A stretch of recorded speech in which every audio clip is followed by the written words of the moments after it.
മൈവാ സെൽസ് Kasaragod, Kanhangad, Mangalore. Health department ഇയാളോട് home ക്വാറന്റൈനിന് പറഞ്ഞിട്ടുണ്ടായിരുന്നു. ഓക്കെ, പക്ഷെ ഈ നിർദ്ദേശങ്ങളെല്ലാം അവഗണിച്ചുകൊണ്ട് പുറത്തു പോയി, പള്ളിയിൽ പോയി, ക്ലബിൽ പോയി കട്ട കളിച്ച്, മംഗലത്തിൽ പോയിട്ട് എല്ലാവരും കൈ കൊടുത്ത്, തൊട്ടിലെട്ടുന്ന പരിപാടിയായിട്ട് കുഞ്ഞിനെ ചുംബിച്ച്, ഇങ്ങനെയുള്ള കാര്യങ്ങൾ ചെയ്തു. പിന്നെ പ്രൈമറി കോണ്ടാക്റ്റിൽ നിന്ന് 100 കണക്കിന് ആൾക്കാർ വരും എന്ന് പറയും. ഇപ്പൊ സെക്കൻഡറി കോണ്ടാക്റ്റിൽ വരുന്നെങ്കിൽ 1000 കണക്കിന് ആൾക്കാർ വരും. ഹെൽത്ത് ഇൻസ്പെക്ടറും ജൂനിയർ ഹെൽത്ത് ഇൻസ്പെക്ടറും ഇയാളെ നിരന്തരം വിളിച്ച് പറയുന്നുണ്ടായിരുന്നു. അതായത് നിങ്ങൾ പുറത്തിറങ്ങരുത്, നിങ്ങൾ പുറത്തിറങ്ങിയതായിട്ട് പരാതി കിട്ടിയിട്ടുണ്ട്, ദയവ് ചെയ്ത് തൽക്കാലം ഒരു 14 ദിവസത്തേക്കെങ്കിലും നിങ്ങൾ ഹോം ക്വാറന്റൈനിൽ നിൽക്കണം എന്നുള്ളത്. പക്ഷെ ഈ നിർദ്ദേശങ്ങളെല്ലാം അവഗണിച്ചുകൊണ്ട് ഇദ്ദേഹം ചെയ്തത് നാട്ടിൽ പോയി കണ്ട ആൾക്കാരത് വളരെ നിർബന്ധ ബുദ്ധിയോടെ കൈകൊടുത്തു. അപ്പൊ ഇത് പിന്നെ അറിയാതെ സംഭവിച്ചതെന്ന് ഒരിക്കലും പറയാൻ പറ്റില്ല. കാരണം ദുബായിൽ നിന്ന് വരുമ്പോൾ ഇദ്ദേഹത്തിന് പനി ഉണ്ടായിരുന്നതാണ് ഒരു വോയിസ് നമുക്ക്, ഇദ്ദേഹത്തിന്റെ അടുത്ത ആളെന്ന് ഇട്ട വോയിസ് നമുക്ക് മനസ്സിലാക്കാൻ പറ്റും. വളരെ സങ്കീർണമായ ഒരു സിറ്റുവേഷനാണ്. പത്തനംതിട്ടയിലുള്ള ആള് നമ്മ ഭയങ്കര ആശങ്കയിൽ കണ്ടതാണ് അത്രയുള്ള ആൾക്കാരായിട്ട് കോണ്ടാക്ട്. പക്ഷെ ഇപ്പൊ നമുക്ക് അറിയാൻ പറ്റിയത് ഇദ്ദേഹത്തിന്റെ റൂട്ട് മാപ്പ് തയ്യാറാക്കുമ്പോൾ 9 പേജിന്റെ റൂട്ട് മാപ്പാണ് ഇപ്പൊ തയ്യാറാക്കിയിട്ടുള്ളത്. അപ്പൊ എത്രത്തോളം കോണ്ടാക്ട് ചെയ്യാന്ന് വിചാരിച്ചു. 47-കാരനായ കൊറോണ ബാധിതൻ കാരണം വലഞ്ഞിരിക്കുന്നത് ഒരു നാടാണ്.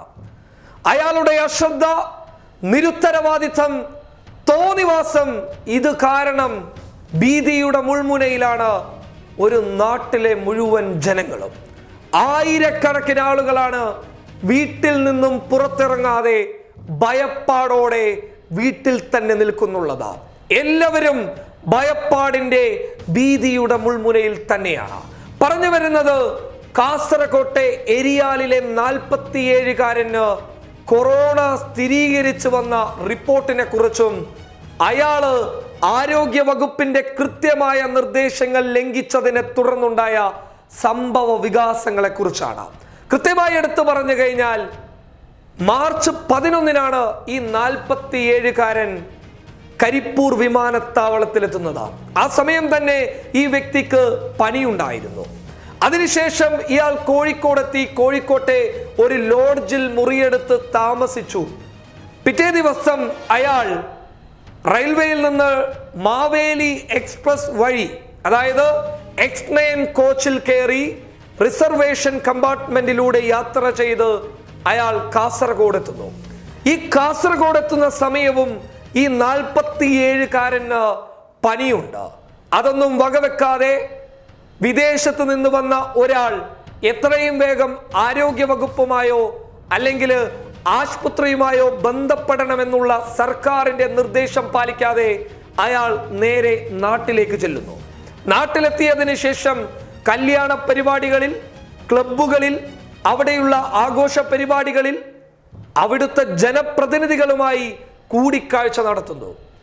5 ദിവസങ്ങൾക്ക് ശേഷം ഈ വ്യക്തിക്ക് ചില സംശയങ്ങൾ ഉണ്ടായതിനെ തുടർന്ന് ഇയാൾ ഗവൺമെന്റ് ആശുപത്രിയെ സമീപിക്കുന്നു. ആശുപത്രിയിൽ വെച്ച് ഇയാളുടെ ശവം പരിശോധനയ്ക്ക് നൽകുന്നു. ആ സമയം തന്നെ ആശുപത്രിയിൽ നിന്ന് ഇയാൾക്ക് വ്യക്തമായ നിർദ്ദേശം ലഭിക്കുന്നു: ഒരു കാരണവശാലും നിങ്ങൾ വീട്ടിൽ നിന്നും പുറത്തിറങ്ങരുത്. അതായത് ക്വാറന്റൈൻ പീരീഡിന്റെ ഭാഗമായി വീട്ടിൽ തന്നെ നിങ്ങൾ നിൽക്കണമെന്ന് ആശുപത്രി അധികൃതർ പറയുന്നു. കാരണം ഇയാളുടെ സ്രവത്തിന്റെ ഫലം അത് എന്താണ് എന്നറിയണമെന്നുണ്ടെങ്കിൽ കുറച്ച് ദിവസം ആവശ്യമാണ്. അതിനു വേണ്ടിയിട്ടാണ് ഇയാളോട് ക്വാറന്റൈൻ പീരീഡ് തിരഞ്ഞെടുക്കണം, അതിൽ നിന്ന് നിങ്ങൾ യാതൊരു വിട്ടുവീഴ്ചയും ചെയ്യരുത് എന്ന് പറയുന്നത്.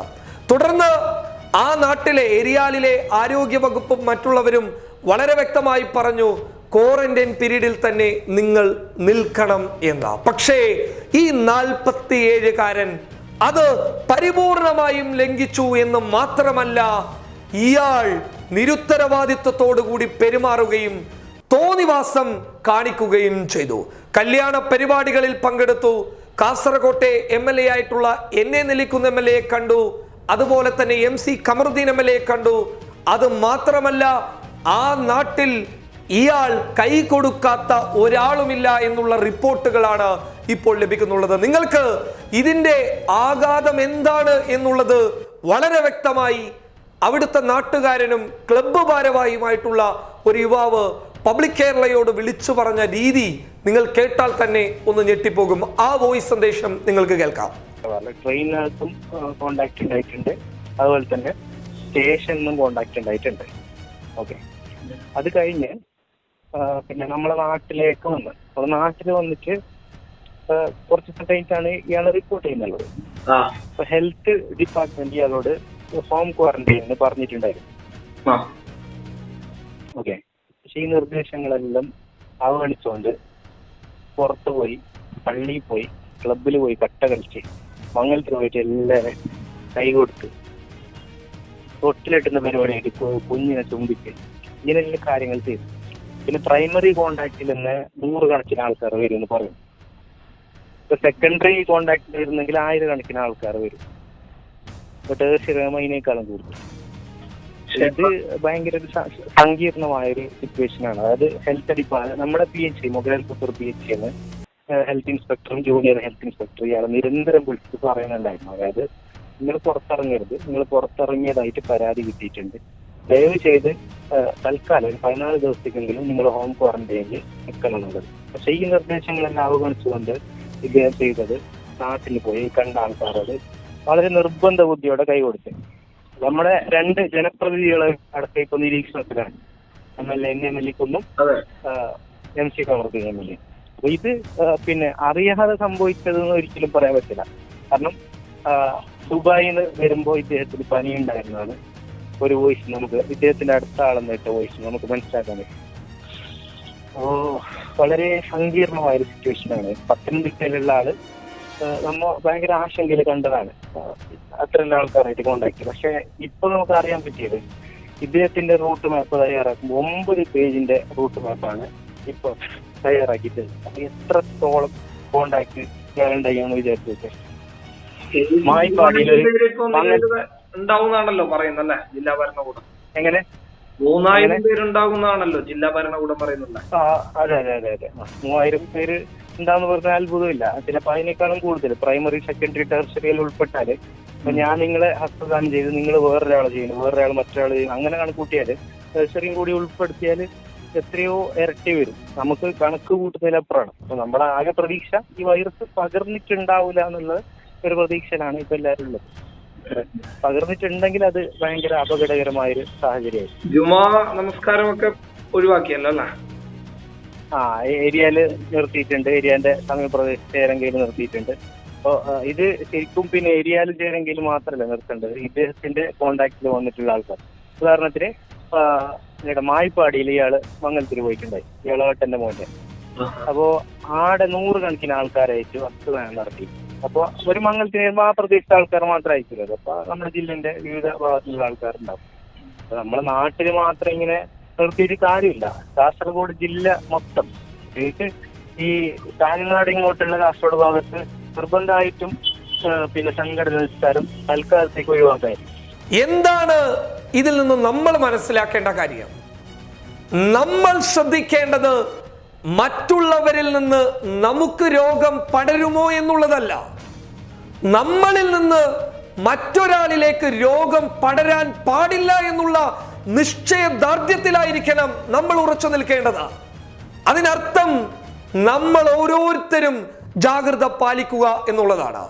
ആരോഗ്യ വകുപ്പ് കേണപേക്ഷിച്ചുകൊണ്ട് നമ്മുടെ കാല് പിടിച്ചുകൊണ്ട് പറയുന്നുണ്ട്, ഒരു കാരണവശാലും നിങ്ങൾക്ക് പനിയോ അല്ലെങ്കിൽ ഈ പറയുന്ന കൊറോണയ്ക്ക് കാരണമായിട്ടുള്ള ചില ലക്ഷണങ്ങൾ ഉണ്ടായി കഴിഞ്ഞാൽ അതുമായി ബന്ധപ്പെട്ട് നിങ്ങൾ ഉടൻ തന്നെ ആശുപത്രിയെ സമീപിക്കണമെന്ന്.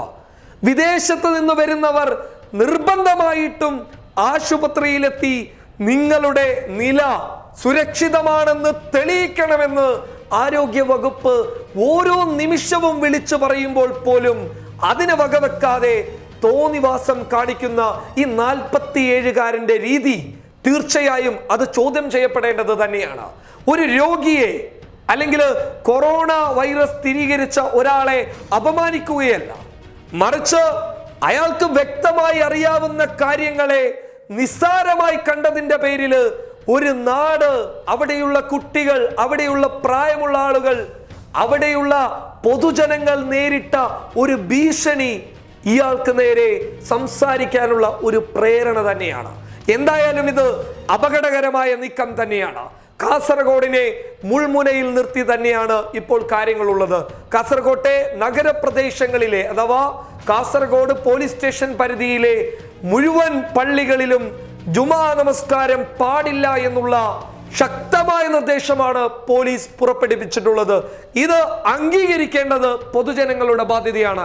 കാരണം പോലീസ് ഇങ്ങനെയൊരു തീരുമാനം എടുത്തിട്ടുണ്ടെങ്കിൽ അത് ഈ 47-കാരനെ പോലെ ഇനിയും ചിലപ്പോൾ ആളുകൾ ഉണ്ടായാലോ, അതിന്റെ പേരിൽ ഒരു മുൻകരുതൽ, അതാണ് ഈ ഒരു നിർദ്ദേശത്തിന്റെ ഏറ്റവും വലിയ അടിസ്ഥാന ഘടകം എന്ന് പറയുന്നത്.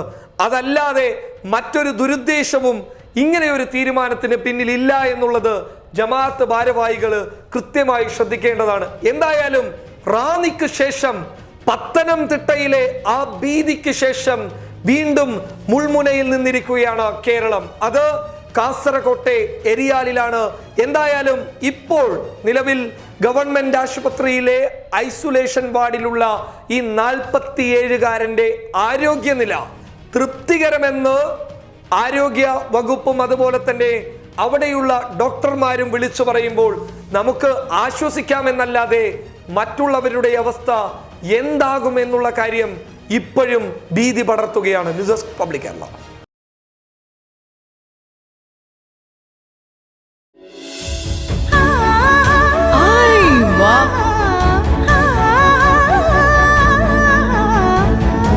ഐവ സിൽക്സ്, കാസർഗോഡ്, കാഞ്ഞങ്ങാട്, മാംഗ്ലൂർ.